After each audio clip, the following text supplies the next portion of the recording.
Muy buenas tardes para todos ustedes. Gracias por mantenerse en sintonía de 13 Noticias. Mi nombre es Álvaro Valverde y hoy tengo una invitada de lujo. Ella es Abril Gordienco, quien es la diputada electa del Partido Unidad Social Cristiana. Doña Abril, bienvenida a 13 Noticias. Muchas gracias, Álvaro. Es un gusto estar aquí.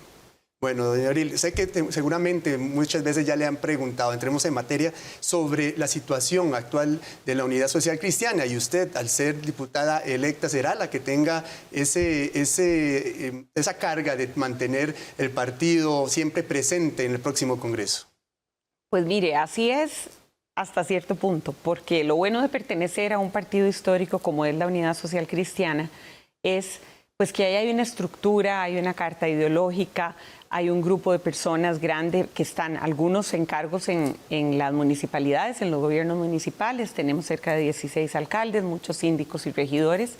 Tenemos también pues una estructura que lleva los 40 y pico de años que tiene, 40 años que tiene de existir el partido, pues nos hemos mantenido funcionando, y eso significa no somos un partido nada más para las elecciones, lo cual quiere decir que si bien yo voy a ser una cara visible por estar en la Asamblea Legislativa, que es pues por antonomasia el ente que recibe más atención, más focos de la prensa y más atención del público, sí voy a ser una cara visible, pero no seré la única que seguirá pues trabajando por recomponernos, por seguir llevando las luchas en las que creemos. Nosotros somos un partido reformista, eso es lo que ha marcado los gobiernos socialcristianos y la presencia del socialcristianismo en el Congreso.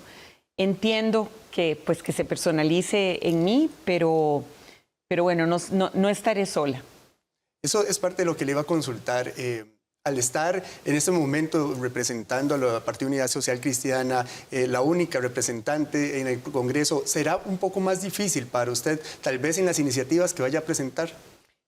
Sí, yo pienso que no es lo mismo llegar con un músculo de 10 o de 17 o de 15 diputados que llegar una persona sola, pero la historia parlamentaria de nuestro país habla de fracciones unipersonales que han sido muy efectivas. Así que yo creo que esto va a ser una cuestión de calidad y no de cantidad. Ciertamente tendré que hacer más trabajo, por ejemplo, en la construcción de acuerdos para conseguir los votos, para avanzar propuestas que yo quiera impulsar.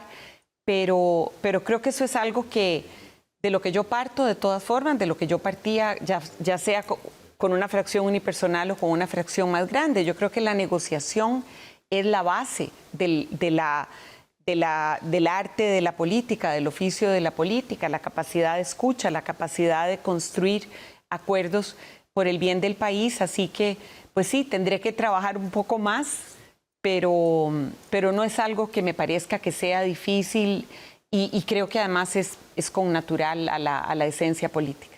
Bueno, muchas de las personas que nos observan se han preguntado si usted ya ha tenido algún acercamiento con otros partidos políticos para hacer más fácil la labor que va a tener el curul. Sí, por supuesto, y yo creo que es lo natural, y es importante que quienes amablemente hoy nos acompañan y nos ven y nos escuchan comprendan que en la política sin acuerdos no se avanza, y para llegar a acuerdos pues hay que romper el hielo, hay que conocerse, hay que buscar precisamente cuáles son los puntos en común, a dónde están las líneas rojas, a dónde están nuestras diferencias. Pero si queremos sacar proyectos para el país con tantas crisis que tenemos en este momento entre manos, pues sí, claro que hemos entablado ya algunas conversaciones, y para buscar pues precisamente puntos en común, tener claras las diferencias. ¿Hay algunos proyectos que usted considere que son prioridad para el Partido Unidad Social Cristiana en el próximo Asamblea Legislativa? Sí, mire, nuestras prioridades yo creo que coinciden con las prioridades de la ciudadanía: seguridad, educación, salud, clima de negocios, todo lo que tiene que ver con las facilidades o más bien dificultades para emprender.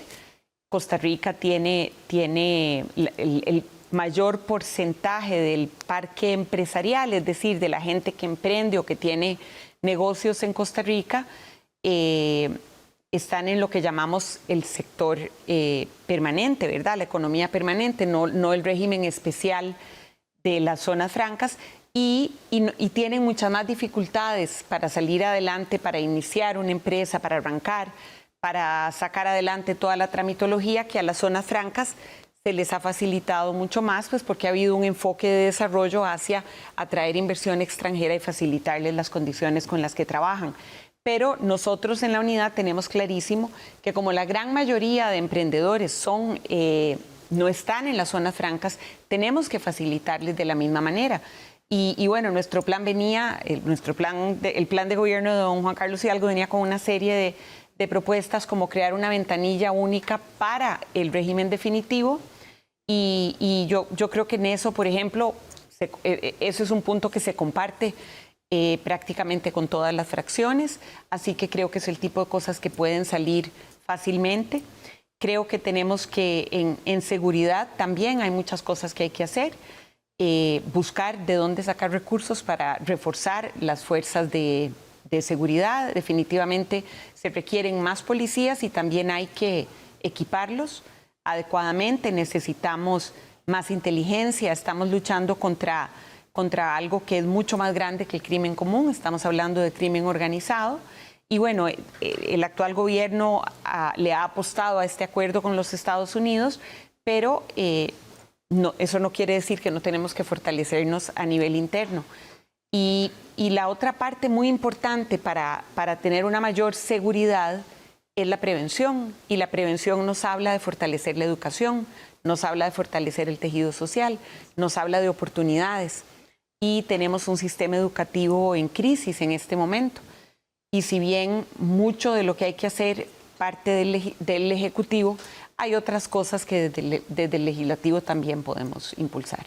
El tema mujer, usted como una dama que va a estar también ahí presente levantando la bandera por las mujeres, ¿qué se puede esperar en ese campo social?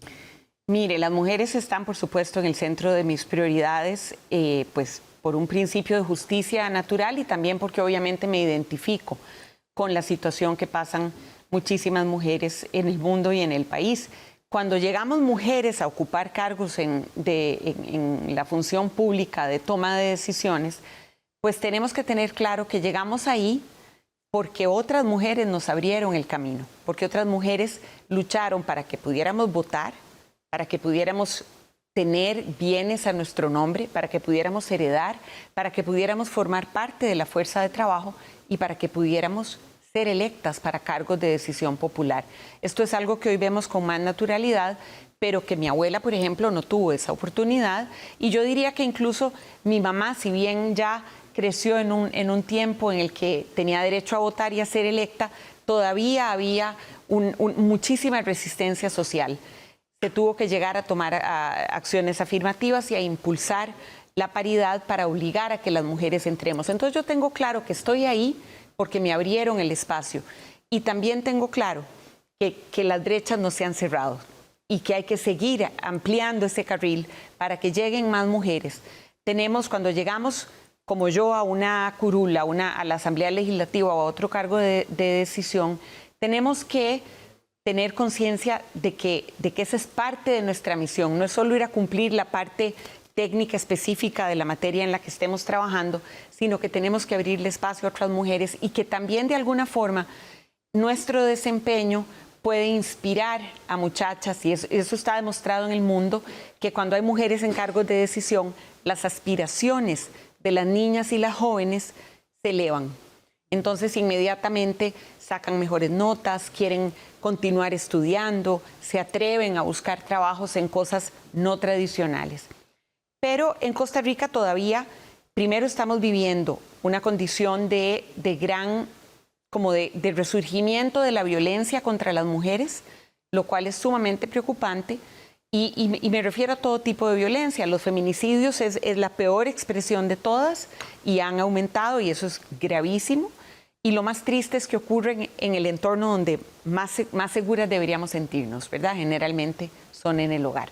Eso nos habla de que necesitamos, pues sí, leyes para ver cómo reforzamos la seguridad, las medidas de protección para las mujeres, pero también tenemos que hablar de un cambio cultural, de campañas de prevención, de campañas de concientización, que hay que empezar desde la escuela a sensibilizar a niños y niñas para que esto no siga creciendo, no se siga reproduciendo. Y luego también necesitamos iniciativas para permitirle a las mujeres adquirir autonomía, autonomía financiera y autonomía en general de todo tipo para tomar las decisiones que quieran tomar. Entonces, hay que ampliar el sistema nacional o la red de cuidado, convertirlo en un verdadero sistema nacional. Actualmente no se cubre más que el 9 o 10% del total de niños y niñas en situación de alta vulnerabilidad, de pobreza, de extrema pobreza, que realmente requerirían un sistema de cuidado.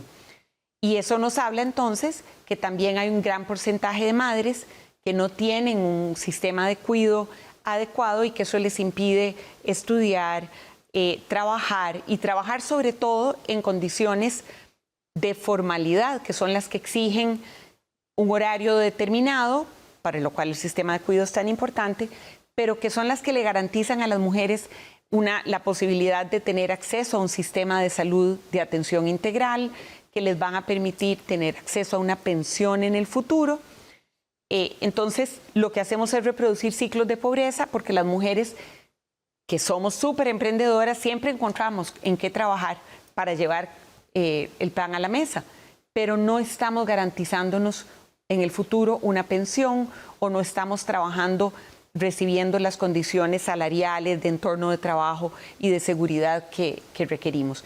Así que todo lo que sean iniciativas para facilitarle a las mujeres desde el sistema de cuidado, que ahora se nos suma además los adultos mayores, está creciendo nuestra proporción de adultos mayores que también requieren atención y en general eso recae sobre las mujeres. Por otro lado, nuestra banca de desarrollo y nuestra banca nacional ha tratado de aumentar su enfoque de género, pero hay que ir más allá. Todavía necesitamos más instrumentos de crédito que sean al propio hechos diseñados para las condiciones de las mujeres que en general no tienen bienes a su nombre, que puedan poner para una hipoteca, para garantizar un crédito, que su forma de pago será diferente porque al no estar tal vez en una planilla, ¿cómo ponen eso, verdad? Que pueden responder. Entonces tenemos que ser conscientes de eso, tenemos que fomentar el emprendimiento de micro y pequeñas empresas formadas por mujeres, entonces eso puede ser con una forma de incentivos fiscales o de incentivos en las cargas sociales. Pero tenemos que tener ese enfoque de género porque al final es un ganar-ganar. No es solo ayudar a la mitad de la población y que una gran parte de esa mitad está fuera del sector laboral formal, sino que se sabe que las mujeres tienden a invertir más en la calidad de vida de las personas que dependen de ellas. Entonces invierten más y mejor en educación, invierten más y mejor en salud, invierten más y mejor en generar bienestar. Doña Abril, una consulta que mucha gente también se ha preguntado es si hay algún tipo de iniciativa o algún tipo de filosofía a la cual la Unidad Social Cristiana no estaría dispuesta a apoyar en la próxima Asamblea Legislativa. Por supuesto, ha habido sobre todo declaraciones que a mí me parecen sumamente preocupantes de algunos de los diputados del oficialismo que van a entrar conmigo el 1 de mayo con respecto a limitar las garantías individuales de los costarricenses con la justificación de que tenemos un serio problema de inseguridad. En primer lugar, el Estado no tiene derecho a claudicar en su obligación de garantizar la seguridad de los costarricenses. ¿Y eso qué significa? Que no se vale echar mano de saltarse nuestras garantías para decir es que así es la única forma de arreglar un problema de seguridad que en los últimos 4 años de hecho han descuidado bastante. Pero lo más importante aquí es entender qué significa eso, qué significa deteriorar o limitar nuestras garantías. Eso significa que usted una mañana puede estar a las 4 de la mañana durmiendo en su casa y de pronto oye un escándalo y es que le botaron la puerta, que entraron gente con la cara tapada, con armas, que lo van a amenazar a usted, a su familia, los van a tal vez a tirar al suelo y van a revisarle la casa con la excusa de que usted tal vez está involucrado en cosas sospechosas o en delitos de crimen organizado o lo que sea. Y que tal vez al final usted no estaba en nada de eso. Pero ya, primero, su moral, su sentimiento de seguridad y de privacidad ya fue violentado de una forma tal que suele quedar un trauma a usted, y si tiene hijos menores, ni se diga. Es tan traumático eso como que entre, digamos, una banda de ladrones a su casa. Cuando usted es una persona inocente, el que ingrese una fuerza de seguridad de forma abrupta a su casa, sin ninguna orden judicial, sin que haya una causa abierta contra usted, es traumático.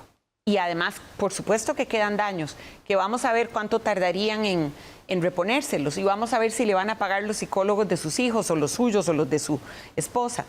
Luego, están hablando de escuchar nuestras comunicaciones, de limitar nuestra libertad de tránsito, es decir, de que yo no pueda salir después de cierta hora o a cualquier hora, porque además eso, si se aprobara, quedaría al arbitrio del Poder Ejecutivo decidir cómo lo harían, en qué horarios. Entonces, también le pueden impedir reunirse. Tal vez usted tiene un grupo de amigos que se reúnen, no sé, a jugar cartas, a un club de lectura, y que decidan que eso es peligroso. Ahora bien, la excusa que ponen es que sí, que estamos en condiciones de gran peligrosidad, que eso va a ser solo en ciertos barrios, y además, y gracias a nuestro constituyente, para poder hacer eso, tienen que recurrir a la Asamblea Legislativa y tienen que obtener una mayoría calificada.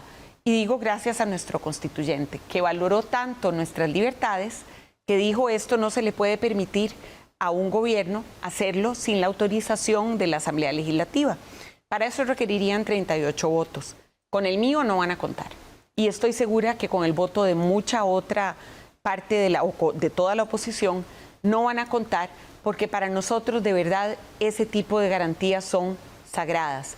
Y no hemos llegado a un estado de gravedad tal para permitir ese tipo de limitaciones. En las últimas semanas, en los últimos días, se ha estado escuchando el tema del control político. Algunas personas consideran que es mejor reducir la cantidad de control político que se hace, mientras que otros partidos, otras personas, otros diputados electos afirman que es importante el control político para mantener la seguridad, que se estén realizando bien las cosas en nuestro país, en el bien de todos los ciudadanos. Por parte de suyo, doña Abril, ¿qué considera que si es correcto reducir el control político o aumentarlo? Mire, yo creo que tratar de reducir el control político revela el que no se comprenda cuáles son las funciones de los diputados y las diputadas. En otros países a la Asamblea Legislativa se le llama Parlamento. ¿Y por qué? Porque viene del verbo parlar, de hablar. En el Poder Legislativo, el Congreso, el Parlamento, la Asamblea, como sea que lo llamemos, lo que se espera es que ahí se discutan los grandes problemas nacionales y que ahí se discutan también cómo llegar a establecer soluciones. Y hay dos funciones fundamentales de una persona legisladora. Una es emitir leyes, es decir, pensarlas, redactarlas, discutirlas para aprobarlas. Hay que convencer a los otros diputados sobre las bondades de un proyecto que yo tenga para poder sacarlo adelante. Pero también el control político es fundamental, porque hay una parte del electorado que no votó por quien llega a gobernar. Y esa parte del electorado, la manera más eficaz que tiene de ver protegidos sus derechos, de ver canalizadas sus demandas, es a través de los representantes que eligió en la Asamblea Legislativa. Por eso es el primer poder de la República, porque ahí estamos representados la diversidad de ciudadanos que somos en Costa Rica, la diversidad de pensamientos, de necesidades, de realidades, de valores. Y si solo fuéramos a tratar de legislar, pero no tuviéramos control político, entonces toda esta otra parte del electorado que votó por nosotros y no por el oficialismo, quedaría desprotegida, quedaría huérfana. ¿Y desmenucémoslo, qué es el control político? Es pedirle cuentas a funcionarios de gobierno sobre lo que están haciendo, es examinar en qué se están usando los recursos, es desmenuzar el presupuesto que presenta el Poder Ejecutivo y decir, estamos de acuerdo en que se gaste así el dinero o no estamos de acuerdo, es llevar a la discusión algún tema que nos preocupa, alguna situación que está ocurriendo, es hablar incluso de política internacional, cómo nos puede llegar a afectar llevar a la mesa temas que tal vez el oficialismo tiene fuera de su mira, pero que otras partes de la población las consideran importantísimas. Así que renunciar al control político sería básicamente dejar a una gran parte de la población anulada, como si no contaran. Eso no es democrático. Entonces también me parece fundamental alzar mi voz para defender el control político. Y hoy estoy yo en la oposición, mañana podría estar yo en el oficialismo y respetaré igualmente. ¿Qué pasa? Yo sé que hay gente que dice, es que solo usan el control político para hablar paja, para hablar tonterías, para oponerse a todo.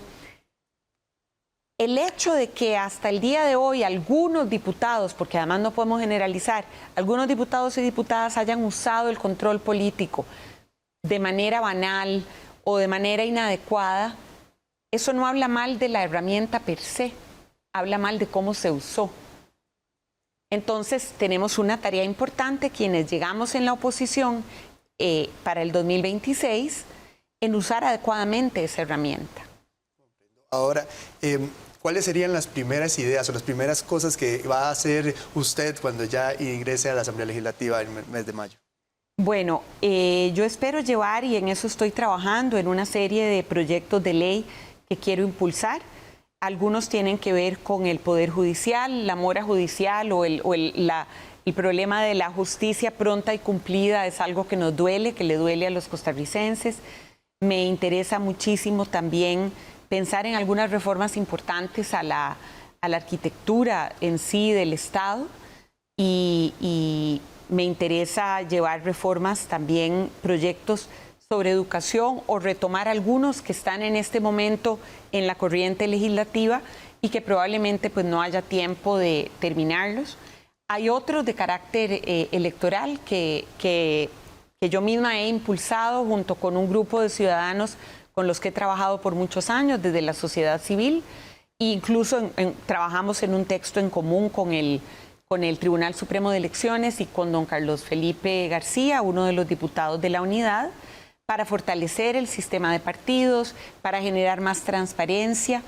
Ya lo hemos hecho con otras reformas desde la ciudadanía, ahora me tocará pues poder impulsarlas desde el Poder Legislativo.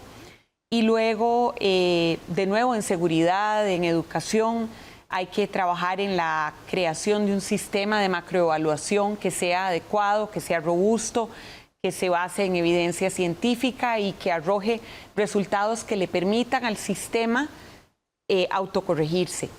Y a los estudiantes también, ¿verdad? Y a los docentes saber a dónde nos duele y qué se debe mejorar. De nuevo, para mujeres también pensar estamos trabajando en proyectos para ayudarles a facilitar sus emprendimientos o mejorar su músculo, su capacidad para emprender. Estamos pensando, como le digo, en cuáles serían los incentivos adecuados. Otro tema que me importa muchísimo, muy cercano a mi corazón, es la Caja Costarricense de Seguro Social, es el sistema de salud, ver cómo hacemos para que pueda también, es como salud pronta y cumplida, también por ahí las listas de espera.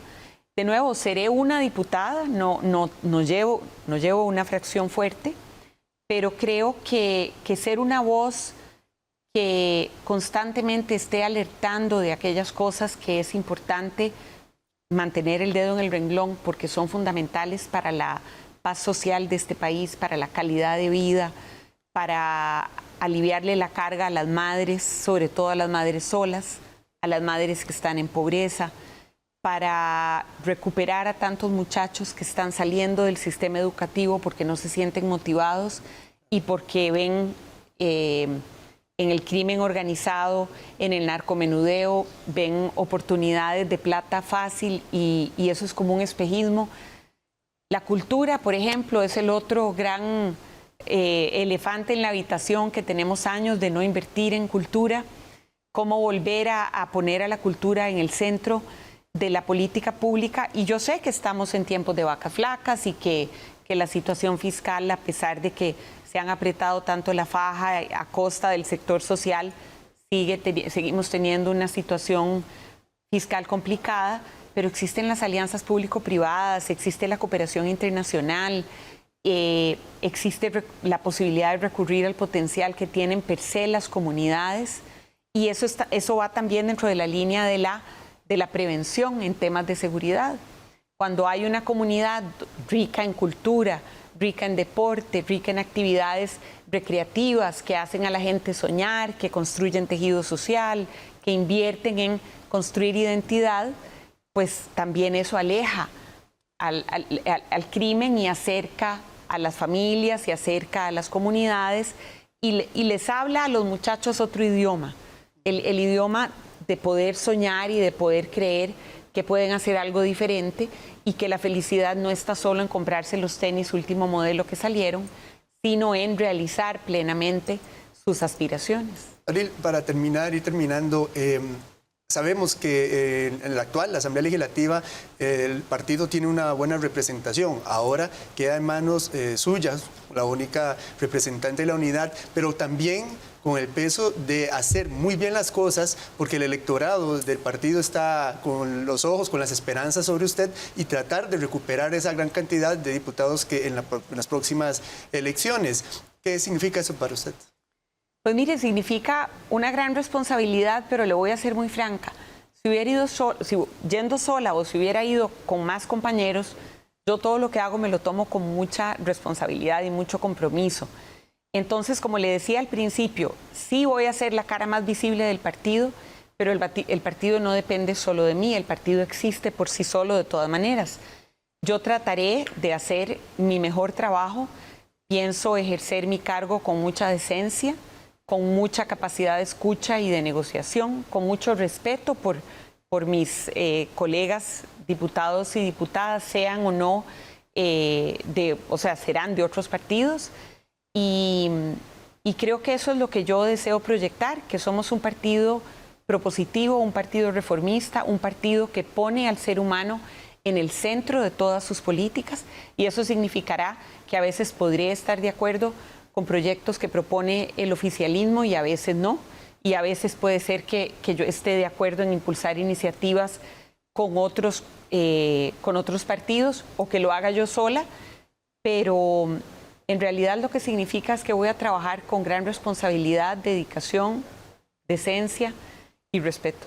Eso es lo más importante y sabemos que muchas personas van a estar atentos de la próxima labor que vaya a realizar usted en la Asamblea Legislativa. De verdad, muchísimas gracias por habernos acompañado el día de hoy. Un mensaje final que quiera decirle a los agradezco muchísimo a quienes sacan el tiempo para escuchar a hablar de temas de política. A veces la política se siente muy lejana o se siente aburrida y en realidad la política es fundamental para la calidad de vida de cada uno de nosotros. Así que pues agradezco que nos hayan acompañado en este rato y espero pues honrar muchísimo el voto de aquellas personas que me llevaron a la Asamblea Legislativa. Y muchas gracias, Álvaro, por la invitación. Siempre será un gusto venir aquí a conversar con ustedes. Muchas gracias a usted y muchas gracias a todos ustedes que se mantienen en sintonía y los invitamos a continuar conectados de Canal 13. Es decir, nosotros nos despedimos desde acá, pero nos dejamos un gran mensaje que nuestra invitada del día de hoy nos dejó. Buenas tardes.